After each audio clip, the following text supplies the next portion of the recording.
നമ്മളെ കോയമാക്ക വരുന്നുണ്ടല്ലോ, വലിയ ലിസ്റ്റ് കാണുന്നുണ്ട്, വലിയ ഓർഡർ ഉണ്ട് തോന്നുന്നു. വല്യുള്ളി 5 കിലോ, ഉരുളക്കിഴങ്ങ് എത്ര വേണ്ടി? 3 കിലോനാ?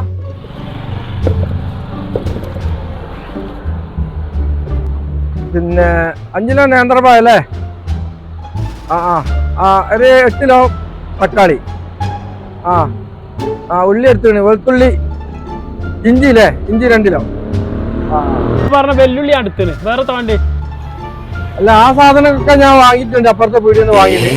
എനിക്ക് ലേശം മല്ലിയപ്പും കുറച്ച് പൊടിപ്പും നിൽക്കാൻ. ബാക്കിയൊക്കെ അവിടുന്ന് വാങ്ങിയോ? ഏടുന്ന അവിടെ പോയി തന്നെ വാങ്ങി. ഇവിടെ ഒരു സാധനം എനിക്കില്ല.